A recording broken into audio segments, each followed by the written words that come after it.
Hey guys, how's it going? So, I want to talk about fish keeping, and I know that we all love doing it, otherwise you wouldn't be watching this. But I'm going to say something a little bit controversial. It's pretty boring because we love sitting and watching our fish, and we love the excitement of things growing and having babies and building breeding stuff. But most of the time, you don't really do anything. In fact, the healthiest fish tanks are the ones you just leave alone. I'm looking at a tub here that's been established for a few weeks. It's got some plants in. And what have I got? I've got about 30 minnow fry, which are doing really, really well. Got my yellow neon back shrimpies, one of which is buried. There you go, girl. There she is. Hopefully some more yellowback shrimpies. Well, I have a feeling the dad might have been a wild type. Got a random orange shrimp knocking around in there. There's the wild daddy. Most exciting thing that's happening in this tank, apart with the shrimpy eggies, is I think it's Rotala. It's got a root on it. That Anubias has recovered and has got loads of roots coming on it, and all the dead bits the snails have done their job and got rid of the dead bits.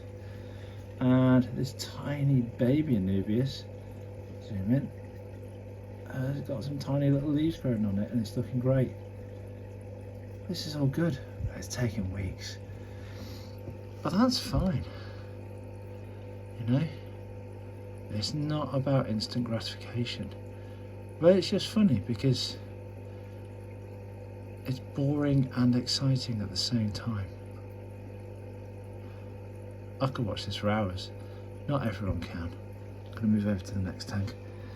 Yep. There's my main shrimpy breeding tank. Loads of stuff going on in here now. Lots of tiny, it's absolutely flying with little blue shrimps. And tiny, well, slightly bigger minnows. That's great. I'm gonna have to get in there with the net fairly soon and start pulling shrimps out. The red ones are buried as well, so I need to get the blue ones out really before it starts getting a little bit too crazy. I noticed earlier, you can just about see him at the bottom of the filter. He's got another bloody dragonfly larva, and he's just sitting there.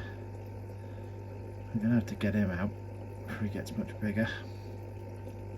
All this started, I think, because when I set these tanks up, I threw a handful of spider soil at the bottom of each one.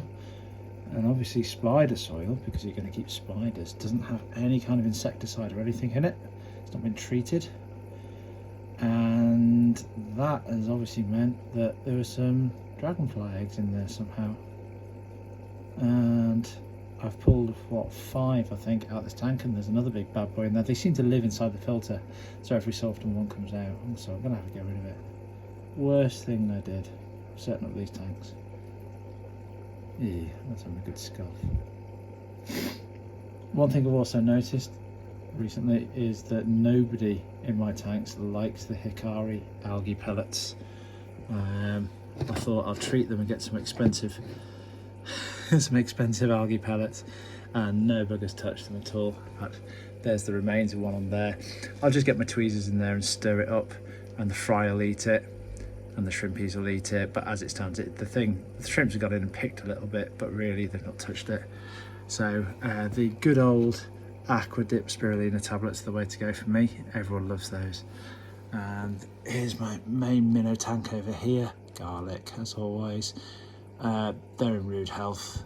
Looking forward to a good scuff and some bloodworm tonight, and they're probably making babies all the time, to be honest, but they're just happy fish. Anyway, there you go. See you later, dudes. Enjoy being bored.